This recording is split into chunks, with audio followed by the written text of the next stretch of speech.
En général, quand nous faisons une avant-première, c'est parce qu'on a quelque chose à annoncer.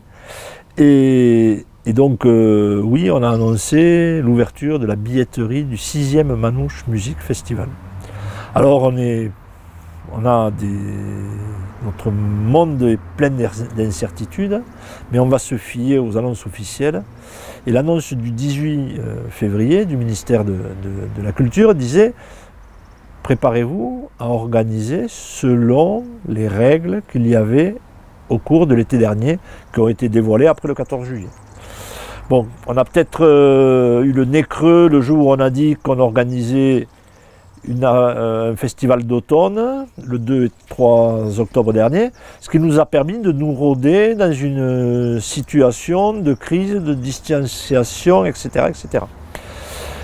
Mais ce qui nous a permis aussi d'être face à une réalité et face à un protocole validé par les services de la préfecture qui nous disait: sous la halle, habituellement vous mettez 750 places en configuration assise, on vous autorise d'en occuper seulement 500. En fait, la règle était une place vide entre les personnes n'étant pas du même groupe. On considérait que les gens venaient plutôt en couple, donc une place enlevée toutes les 3, donc 500 au lieu de 750.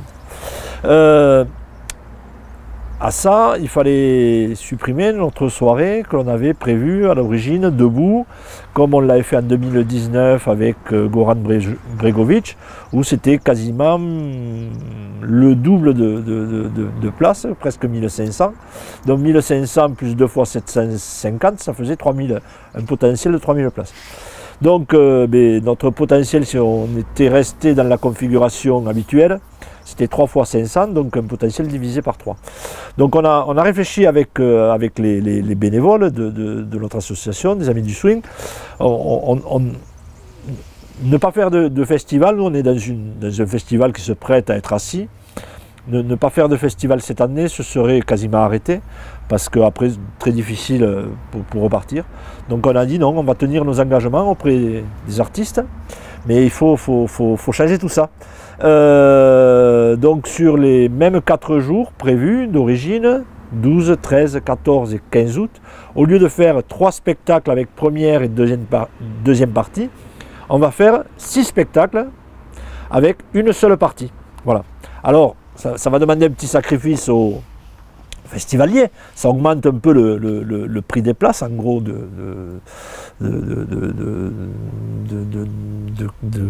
quelques gros pourcentages de plus quand même, puisque un pass qui valait à un moment 60 €, il vaudra 90 au tarif plein, mais il y a des passes à prix réduit, et surtout, dès à présent, il y a des passes à prix promo pour les 100 premiers passes vendus.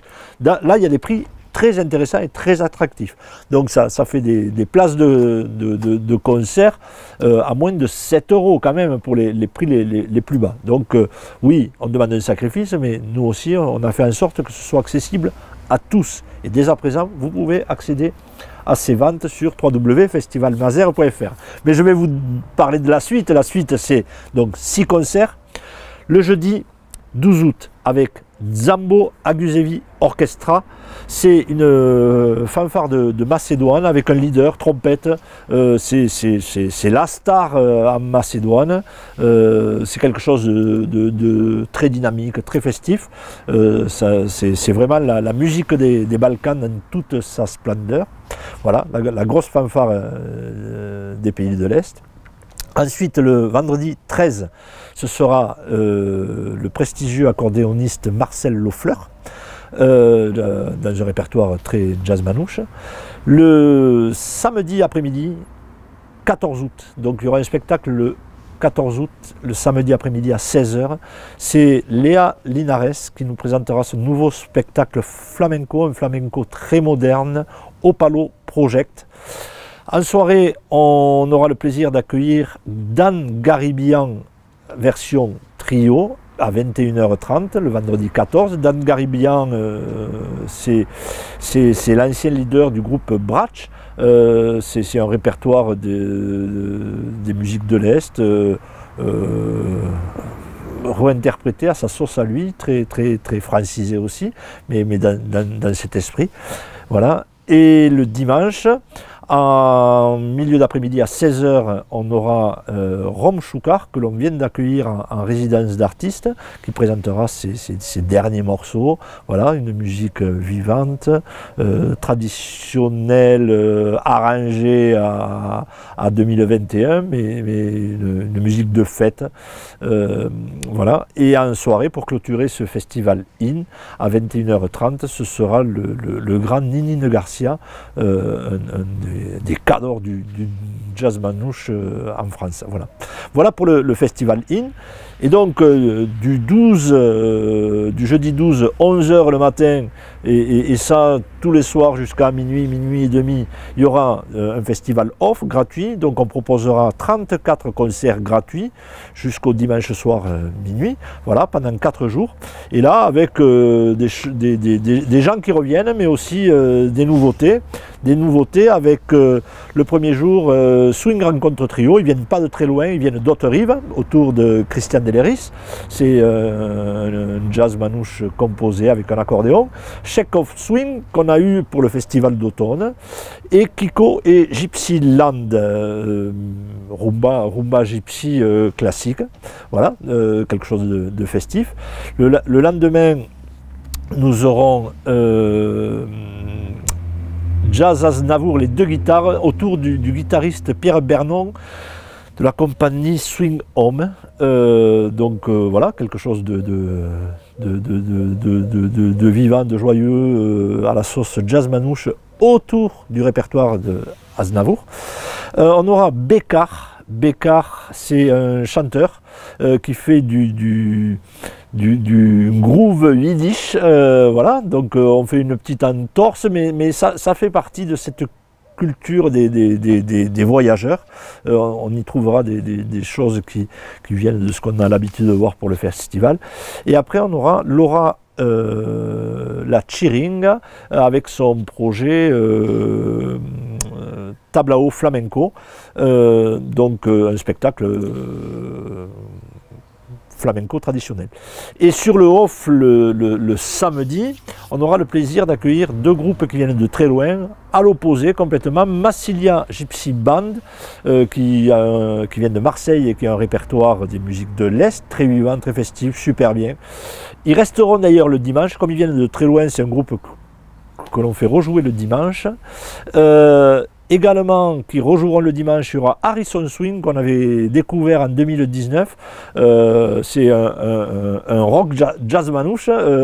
Voilà, ils avaient été, enfin, ça avait beaucoup plu, très festif, dynamique, en fait tout ce qu'on veut, joyeux. Et je pense que l'on en a besoin en ce moment.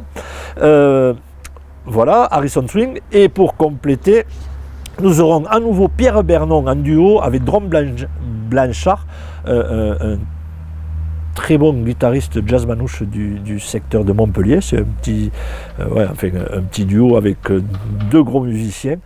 Voilà le 9e groupe du off qui sera là le samedi. Donc le dimanche, on retrouvera Harrison Swing, Massilia Gypsy Band, ainsi que la clôture avec la masterclass, qui fera son concert de clôture. Voilà pour ce qui est de la partie musicale du Manouche Music Festival. Mais bien entendu, on aura 3 masterclass, 2 masterclass guitare débutant et confirmé, une masterclass violon, toujours animée par les mêmes profs, Thomas Kretschmar pour le violon, Sylvain Perrière pour la guitare et Denis Bergeron pour la guitare également. Voilà, et après un village d'exposants, d'artisanat d'art et aussi le village des luthiers qui sera derrière l'église avec une dizaine de luthiers. Alors tout ça on le met en place. Alors il faudra peut-être, mais on ne connaît pas les règles précises, mais il faut s'attendre à venir peut-être avec un masque, qu'il y ait des sens de circulation, que la consommation alimentaire ou de boissons debout soit interdite. Il faudra s'asseoir, des espaces prévus pour ça. C'est ce qu'on a fait au mois d'octobre. Ça n'empêche pas la musique et la culture de vivre. Eh bien, on s'adaptera, on écoutera et on mettra en place le protocole qui va bien. Mais dès à présent, vous pouvez réserver vos billets pour le IN sur www.festivalmazer.fr. Seulement, les 100 premiers billets réservés, les 100 premiers passes sont à prix très préférentiel.